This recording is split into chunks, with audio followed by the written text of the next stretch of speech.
Hello दोस्तों, राधे राधे। कैसे हैं आप लोग? आशा करती हूँ कि आप लोग ठीक होंगे। तो दोस्तों, आज मैं आप लोग को एक और कहानी सुनाती हूँ, अपनी दादी की कही हुई। दादी तो नहीं है, लेकिन दादी की कहानियाँ मुझे सारी याद है, जितनी भी सुनाई है मुझे। ठीक है दोस्तों, तो मैं आपको कहानी सुनाना शुरू करती हूँ। एक जंगल में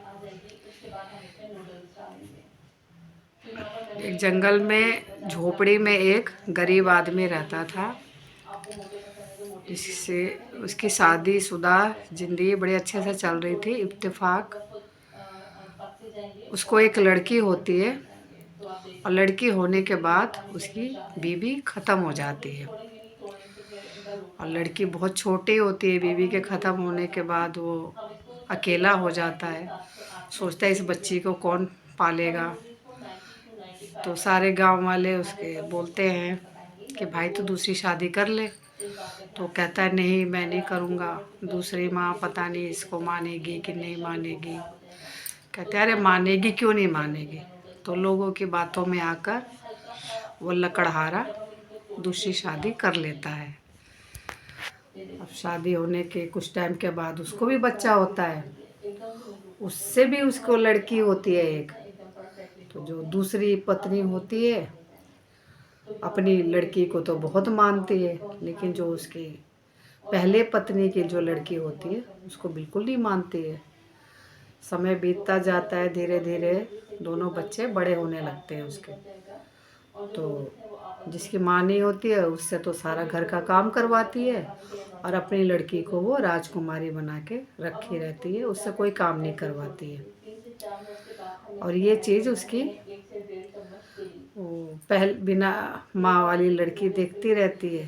तो देख के रोती है कि मेरी भी माँ होती तो मुझे बहुत प्यार करती है। ऐसे ही उसको अच्छा अच्छा बना के खिलाती है, और इसको सूखा रूखा दे देती है खाने को। लड़की रोती है, फिर खाती है, और ऐसे ही समय बीतता जाता है। बाप बेचारा चाह के भी अपनी लड़की से प्यार नहीं कर पाता है, समझा नहीं पाता है। तो ऐसे ही कुछ टाइम बीता। फिर उसके बाद एक दिन उसकी माँ कहती है कि इन बर्तनों को ले जा, और ले जाके नदी के किनारे बैठ के धो ले। तो बेचारी रोती हुई सारा टोकरी में भर के बर्तन ले जाती है नदी के किनारे, वहाँ धोने लग जाती है।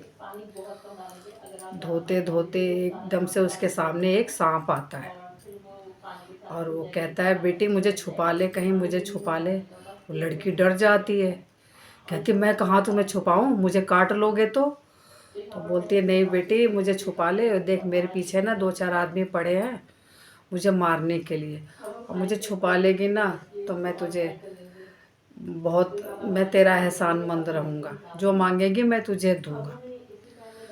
लड़की बेचारी सांप पे विश्वास कर लेती है और कहती है अच्छा चलो ठीक है, फिर लेकिन मैं छुपाऊँ कैसे। तो वो कहता तू बर्तन की टोकरी ना मेरे ऊपर रख दे, और इसके ऊपर बर्तन धो धो के रखती जा।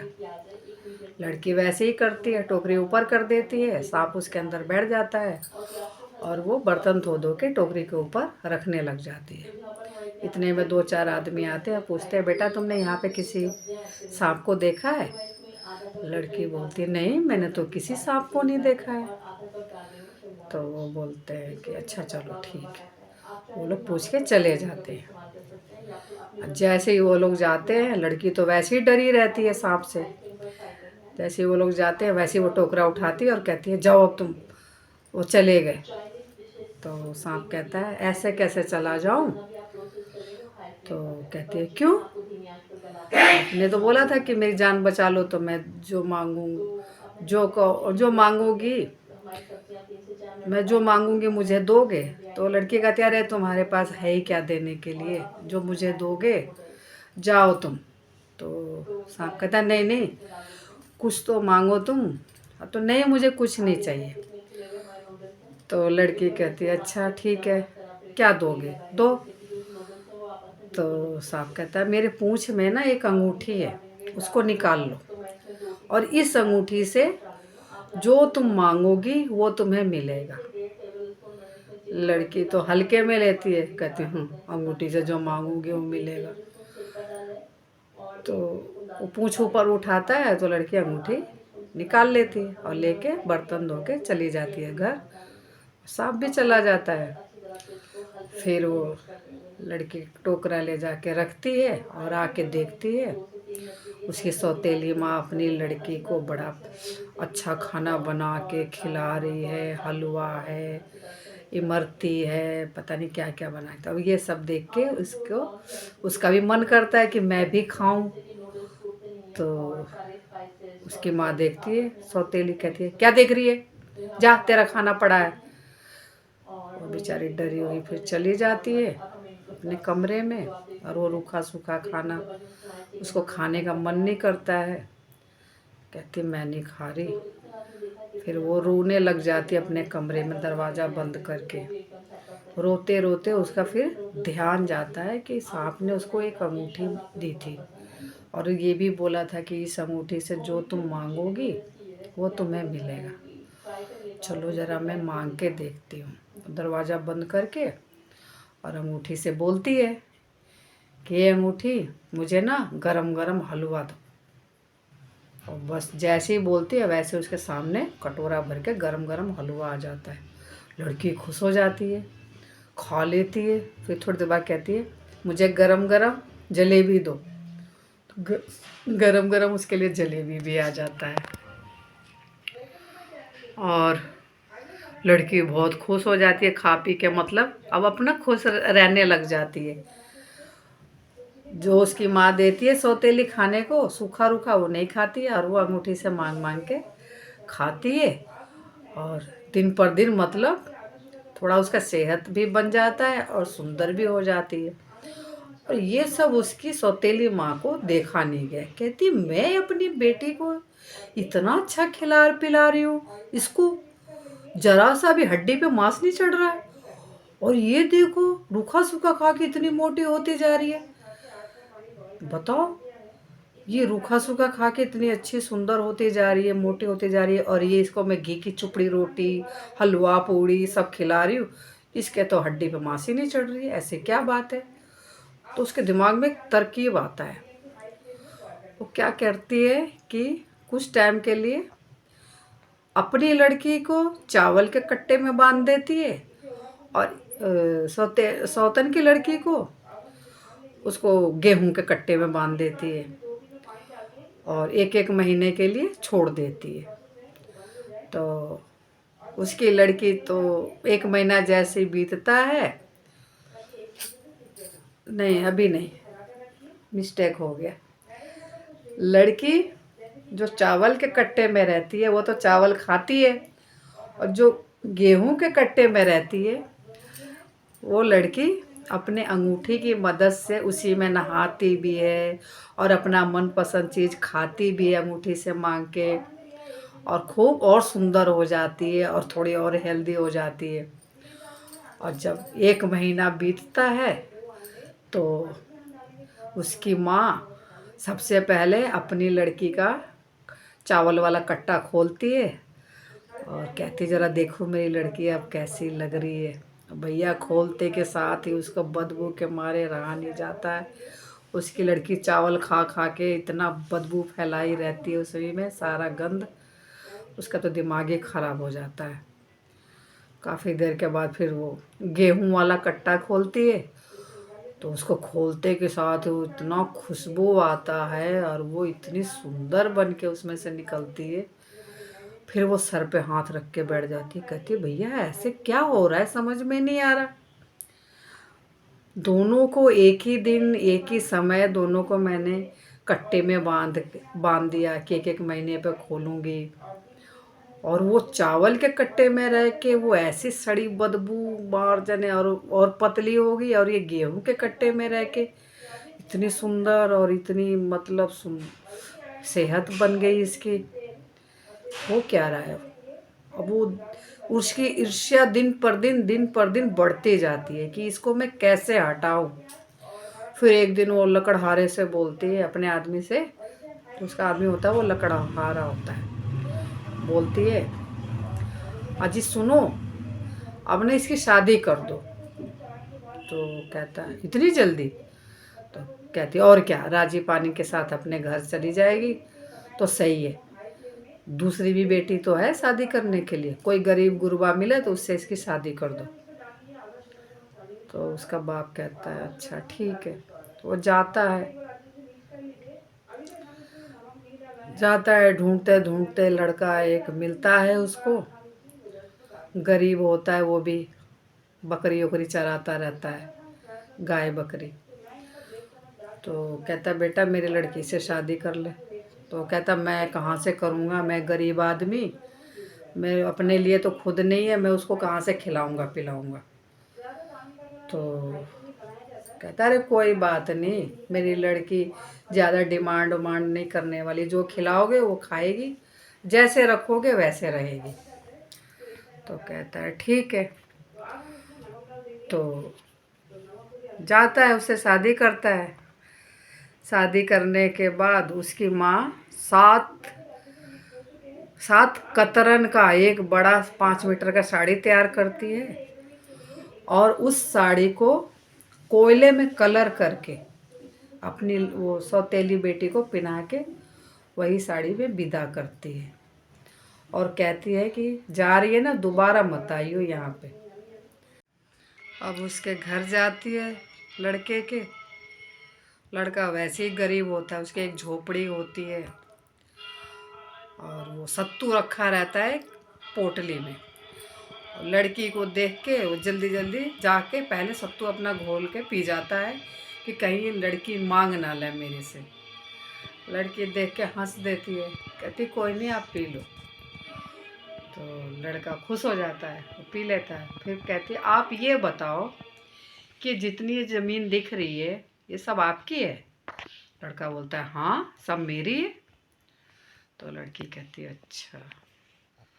तो लड़की क्या करती है, वो सारा जो ज़मीन होता है अंगूठी की मदद से वो उस ज़मीन पे खूब सुंदर सा घर बनवाती है अंगूठी से बोल के, और रातों रात इतना आलीशान मकान बन जाता है कि सब अगले दिन जब सब उठते हैं तो देखते हैं, कहते हैं अरे इतना सुंदर घर कहाँ से बन गया, रातों रात इसकी शादी हुई या रातों रात इतना बड़ा घर, सोचने वाली बात है। सब पूछते हैं, और वो अपने घर में काम करने वाली भी मांग लेती है अंगूठी की मदद से, किसी चीज़ की मतलब कमी नहीं रहती है, और आराम से अपना दोनों मियाँ बीवी रहने लग जाते हैं। कुछ टाइम के बाद उसकी सौतेली माँ अपने उसके बाप से फिर कहती है कि सुनो जी, अब अपनी लड़की के लिए भी सुंदर लड़का ढूंढो, वो भी शादी करने लायक हुई है। तो कहता है ठीक है। तो अपनी दूसरी लड़की के लिए लड़का ढूंढने वो निकल जाता है, और ढूंढते ढूंढते मतलब शाम हो जाती है। तो इत्तेफाक से अपनी अपनी लड़की के पास आ जाता है जिसकी ब्याह कर दिया होता है, और उसका घर द्वार देख के बहुत खुश होता है। कहता है अरे वाह मेरी बेटी के तो भाग खुल गए, इतने सुंदर घर हो गया इसका। और बहुत खुश होती है, मतलब बहुत खुश होता है वो, और खुशी का ठिकाना नहीं होता है। फिर वो जाता है कमरे में, तो उसका खाना वाना मतलब 7 प्रकार का खाना बना रहता है, और 4 कमरे होते हैं बड़े बड़े। चारों कमरों में से उसकी लड़की अलग अलग के पता नहीं 7 कमरे होते हैं, शायद थोड़े बहुत मैं भूल रही हूँ, उसके लिए माफ़ी चाहती हूँ। 7 कमरे होते हैं, और 7 कमरों में से वो अलग अलग साड़ी पहन के आती है, और उसका बाप पहचान नहीं पाता है कि मेरी ही लड़की है। लास्ट में उसकी दी हुई जो साड़ी होती है ना 7 कतरन वाली, वो पहन के आती है, जिसमें वो कोयले से कलर के उसके माँ पहना के भेजी होती है। फिर जब वो पहन के आती है ना, तब उसका बाप पहचानता है, कहता है अच्छा ये मेरी बेटी है। और बोलता है बेटी इसमें कितनी औरतें रहती है? तो उसकी बेटी कहती है पिताजी मैं ही हूँ। तो नहीं बेटा, मैंने देखा सातों कमरों में से अलग अलग साड़ी पहन के औरतें आ रही है। तो बोली पिताजी यही तो बात है, वो 6 कमरे में से भी मैं ही साड़ी वो पहन के आई थी, लास्ट में मैं ये साड़ी पहन के आई जो आप लोगों ने मुझे विदाई में पिन्हा के भेजा था, ताकि आप मुझे पहचान लो।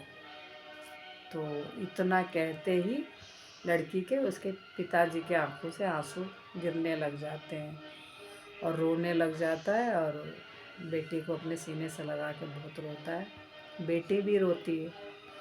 फिर कहती है कि इधर कैसे आना हुआ आपका? तो बोलता है अरे तेरी माँ ने तेरी छोटी बहन के लिए रिश्ता देखने के लिए बोला है, इसी चक्कर में आया था, तो शाम हो गई थी तो मैंने कहा यहीं पर रुक जाता हूँ। तो जब वो सुबह होता है तो जाने लगता है उसका बाप उसके घर से।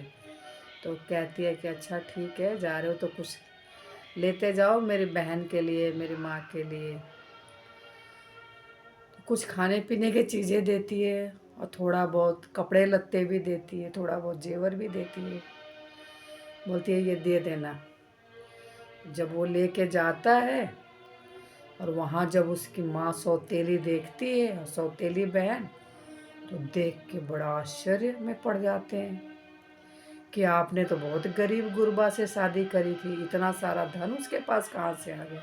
इतनी अच्छी साड़ी, इतने जेवर उसने हमें दिया, तो उसके पास कितना होगा? राजा ने बोला, अरे वो लकड़हारे ने बोला वो उसकी किस्मत, शादी तो मैंने ऐसे ही गरीब से आदमी से करी है, अब वो जो बनी अपनी किस्मत से बनी है।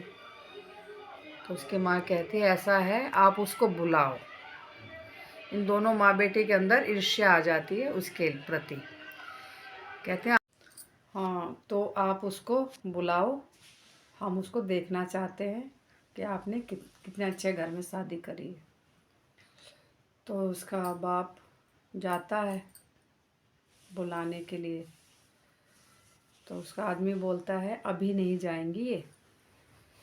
तो बोलती नहीं बेटा भेज दो, इसकी माँ बुला रही है देखने के लिए, बहुत टाइम हो गया है। बोलता है अच्छा ठीक है। तो उसका आदमी खूब अच्छे से उसको पालकी में तैयार वार करके भिजवाता है कहार के साथ। वो जाती है, उसकी माँ बहन देख के इतना खुश होती है उसको, और अंदर ही अंदर जलने लग जाती है कि वाह इसकी किस्मत तो सच में बहुत अच्छी है, इतनी अच्छी साड़ी पहन रखी है, इतना अच्छा जेवर पहन रखी है, इतनी सारी मिठाइयाँ लाई है, इतने सारे फल लाई है। तो अपनी बेटी को वो पहले सिखा रखी होती है कि अपने दीदी से सारा जेवर मांग लेना, पहन लेना, उसकी साड़ी पहन लेना। तो वैसे ही उसकी बहन करती है कि दीदी ऐसा है ना, अपना जेवर दे दो मैं पहन लेती हूँ, और अपनी साड़ी दे दो मैं पहन लूँगी। तो वो तो भैया सीधी सादी होती है, सब दे देती है कि हाँ ठीक है पहन लो। तो कहती है अब ऐसा करते हैं ना कि हम दोनों चलते कुएं पे और झांक कर देखते हैं कुएं के पानी में कि कौन सुंदर लग रहा है, क्योंकि पहले तो इतना शीशा वसा होता नहीं था, तो पानी में ज़्यादा वो देखते थे वो लोग अपना शक्ल। तो दोनों जाती है कुएं में झांकने के लिए, और जैसे ही उसके बहन झांकने के लिए सर नीचे करती है, वैसे ही वो सौतेली बहन उसको धक्का दे देती है, वो कुएं में गिर जाती है। तो वो गिर जाती है और एक सुई सा होता है उसकी आंखों में चुभ जाती है, जो पहले माँ की बेटी होती है। फिर वो चली आती है, उसका सारा जेवर उसकी साड़ी ओड़ी सब लेके पहनती है खुश होके। कुछ टाइम के बाद उसका आदमी आता है बुलाने के लिए, तो वो तो कुएं में ही गिरी रहती है और उसको अपनी बेटी को उसकी सौतेली माँ तैयार करके उसके साथ ससुराल भेज देती है। तो वो जाती है तो उसका आदमी बात उत करता है तो वो हूँ हाँ में जवाब देती है बस। तो पूछता है कि तुम बोल क्यों नहीं रही हो जैसे पहले बात करती थी, और घूंघट हमेशा काढ़ के रखती है, तुम अपना शक्ल क्यों नहीं दिखा रही हो। तो बस हूँ हाँ कर लेती है और टालम टोल करके इधर उधर दाएं बाएं भाग जाती है। तो उसके आदमी को कुछ उसके ऊपर डाउट होता है कि मेरी बीवी तो ऐसी नहीं थी, ये कौन है। एक दिन उसके पीछे पड़ जाता है, हाथ पकड़ लेता है और कहता है पल्ला उठाओ अपना, तुम मेरी बीवी नहीं हो सकती, मेरी बीवी ऐसी थी नहीं। तो पल्ला नहीं उठाती है। इत्तेफाक से वो रात के 2 बजे के करीब उठता है, जाता है बगीचे के तरफ। तो वहाँ पे एक तोते की मतलब गिरा रहता है, उसके पंख पे सुआ चुभा रहता है।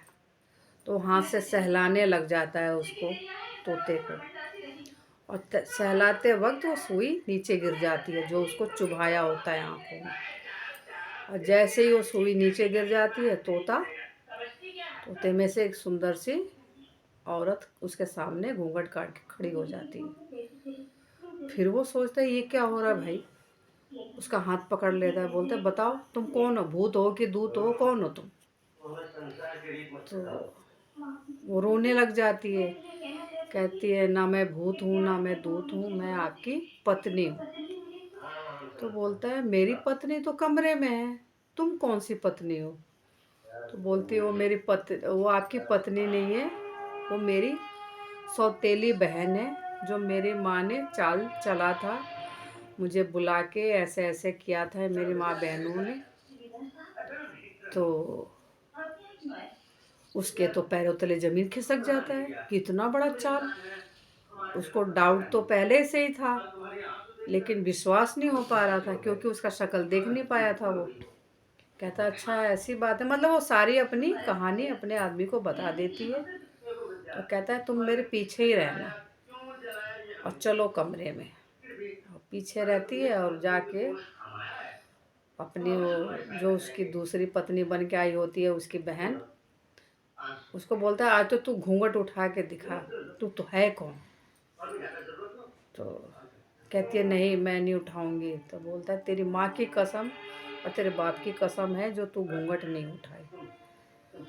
तो फिर वो उठाती है तो देख के कहता है अच्छा अब तो मैं तुझे छोड़ूंगा नहीं, तूने मेरी बीवी के साथ इतना गंदा व्यवहार किए हो तुम दोनों माँ बेटी मिलके। तलवार निकालता है और उसके 4-5 टुकड़े कर देता है उसका आदमी, और घड़ा मंगाता है छोटे छोटे, मतलब 4-5 घड़े मंगाता है, उसमें किसी में सर, किसी में हाथ, किसी में पैर, किसी में धड़ डाल के और कहार के साथ उसके गांव भिजवा देता है। और जब वो कहार लेके जाता है उसके गांव तो उसकी माँ बड़ा खुश होती है, कहती देखो मेरी बेटी गई तो वहाँ से देखो कितना सारा हमारे लिए खाने पीने की चीज़ भिजवाई है। तो इतने में उसका एक छोटा भाई होता है, वो दौड़ के जाता है, मटका खोलता है और देखता है किसी में उसकी दीदी का सर है, किसी में हाथ है, किसी में कुछ है। और उसकी माँ गांव की औरतों को बुला के अपने आंगन में बिठाई रहती है और कहती है अपना अपना ही होता है कुछ भी हो, देखो सौतेली बेटी गई थी कुछ भी नहीं भिजवाई, इतना टाइम हो गया था शादी को, और मेरी अपनी बेटी गई तो देखो कितना सारा चीज़ भिजवाई है, 4 घड़े भिजवाए हैं और चारों में सामान भरा है। इतने में वो छोटा वाला उसका लड़का आके बोलता है माँ माँ दीदी तो घड़े में ताक रही है, माँ माँ दीदी के हाथ निकली हुई है। तो वो कहती है चल, फालतू बात बोलता है, भाई यहाँ से। कहता नहीं माँ सच में, चलो जाके देखो। तो जब पकड़ के उसके बेटा उसके अपनी माँ को लेके जाता है घड़े के पास, तो देखती है, वो तो देखते के साथ बेहोश हो जाती है। फिर काफ़ी देर के बाद होश में आती है, तो कहती है हाय राम, ये तो मेरे ही बेटी का गला है, मेरी बेटी का हाथ है, मेरी बेटी का पैर है। तो उसका बाप कहता है देखा, बुरे काम का बुरा नतीजा ऐसे ही होता है। जो दूसरों को देख के जलता है ना, उसके साथ ऐसा ही होता है। बहुत अच्छा किया मेरी बेटी ने, बहुत अच्छा किया। फिर वो अपना सर पकड़ के रोने लग जाती है, बहुत रोती है, उसको अपनी गलती का बहुत पछतावा होता है। तो दोस्तों, आप लोग को ये कहानी कैसी लगी ज़रूर बताना कमेंट में। ये मेरी दादी की कही हुई कहानी है। थोड़ा बहुत कहीं गलती हो गई हो तो उसके लिए माफ़ी मांगती हूँ। मैं सरोज सिंह, राधे राधे।